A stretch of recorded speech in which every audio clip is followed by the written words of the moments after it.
My name is Richard C. Wilson, if we haven't met before. I started our investor club in 2007, and really it started with me just trying to figure out if I only want to meet with ultra wealthy investors who are starting to call themselves family offices, how do I do only that? And nobody was helping me learn how to do it. So as I met with them, I started to share what I was learning back then just on a blog. We started getting 100 hits a day, 500 hits a day, 1,000 hits a day. At age 25, I got in the front page of the Boston Globe and started getting invited to speak at different conferences. So I spoke a couple hundred times in 15 countries, started hosting our own little events, started hosting bigger events. Our first events at the Harvard Club were just 2 guest speakers and myself. Now at our annual event in December this year, we'll have 150 speakers on stage and 1,700 people there. We just had our big event, the Single Family Office Summit in New York City, and we had 1,100 people at that event. We had 50 speakers on stage in one day, and we had 2 billionaire headliner speakers. So that was a lot of fun for those of you who are there. This is going to be different. Instead of hearing from 50 investors and trying to connect with a couple maybe that you could do deals with and hearing 50 different investor insights coming from the stage, we're going to give you 30 different capital raising strategies that you can take away from today. We're also going to have a couple of guest speakers that come up for 10, 15 minutes and just share what they've learned over raising, $500 million or a couple $100 million, et cetera.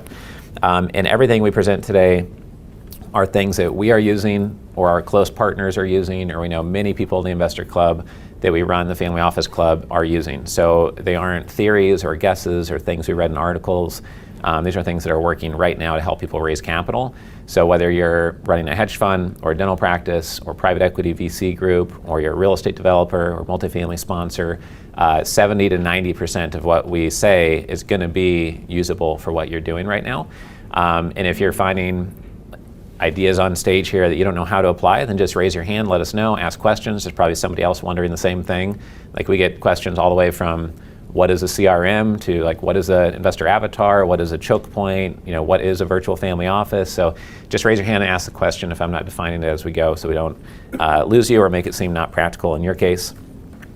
We have all different types of investment structures here in the room. We have people watching from Singapore and the Middle East and Canada and Mexico. Obviously, your legal structure and your jurisdiction is going to change drastically what type of rules you need to follow. So just watch out for that. Don't go implement everything we say without talking to someone to make sure that you can do those things in your world. But also know that when we get to the sections where we talk about creating content and attracting investors, some of your competitors are on TV and on the radio and on podcasts and writing books. So if your attorney is just saying no to every single idea you have, then you should fire your attorney and find a very credible one who at least sometimes says yes, or helps you find out, how do I get on a podcast or TV? Not, nope, you can't talk to anyone. Nope, you can never talk in public, because that's not the answer either, right? Okay, so just this year, in 2022, just with my close investors, we've put $55 million of work into transactions within our investor club overall. A big multiple of that amount of deals have gotten done. As Andres said, we started 15 years ago. Our goal is to try to get around $100 million worth of capital to work each year through our clients. We've got a $100 million term sheet deal pending with one person here in the room. They met them at our conference. We have another $350 million deal that's pending that we met through one of our conferences. So hopefully we'll surpass that number today. But we work with families in all industries. So food, manufacturing, crypto. Almost all of our clients are either first generation wealth, or the son or daughter reached out and they are starting to formalize their family office because they need to pass it on to the next generation. We really don't work with anyone who's third or fourth generation wealth. Not that we turn them away, but for whatever reason, they've either figured stuff out or they're in a status quo kind of plateau level, and maybe they're very happy where they are. But we get reached out to by the first gen and early second gen. And those are most of the types of investors we work with on the high end side of net worth. We do have a lot of private investors, angel investor types in our network as well. And if you come to our investor summits, you'll see people that run other investor clubs that we don't see as competitive. We try to collaborate with them. And we'll have a group that has 800 investors in their own network, and they'll come and speak on stage at our events. So you can meet people like that really lead to exponential relationship growth for you. One of our keynotes for the Super Summit coming up is going to be Pierre DuPont from the DuPont chemical family. One of them is going to be John Bowen from Equity Trust. They manage $34 billion and do 1,000 transactions a year. They have 138,000 investor clients.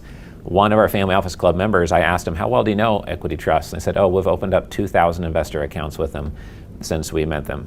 And we also have the CEO of the Panthers speaking at our event in the Super Summit as well. So we have a couple more headliners coming, but that's just a breadth of some of the people we work with. We have a lot of media platforms in our business. Last year we bought billionaires.com. We're doing exclusive interviews with billionaires and putting a few of them on stage at our events. 2 months ago we bought the largest social media asset in dentistry called Dental Peeps, rebranded it to Dental Club, and that helps us source dental deal flow and doctors as well. 2 years ago we bought commercialrealestate.com, and we're using that to build up a stable of $10 billion balance sheet firms to match them up with people within the family office club. We've gotten 22 deals done with those billion-dollar balance sheet groups to date. But we also work with smaller passive investors. Like one of my favorite investors in our whole club is just 15 million net worth, but we've done 6 deals with them. Super nice people. They actually listen, practical people, and they add value to things. The reason I wanted to mention all of that is that there's not just one type of investor we're focused on. It's not like we're just robotically only talking 100 million plus net worth families. So we're like you. We work with the investor that happens to land in front of us, but also we're trying to aim at certain sleeves or types of investors and types of capital. As Andres mentioned, we've published 13 books since starting the business, put out a lot of content in the industry, and our goal is really to add value to someone before they've spent $1 with us, and then after they spend $1 with us, add even more value so that the equation is always adding value to them first. And today we're going to be going through a 5-part series of information. It's basically a workshop version that goes more in depth based on what's covered in this book that you got when you walked in. And we're going to cover the first step, which is analyzing the market. The second step, which is most important, your position in the market. The third step, which is the homework that nobody wants to do, which is really architecting your position. It can also be thought of as protecting your position in the market. The fourth step is executing and just how to execute better. And then the fifth step is iterating on all of that and evolving it over time.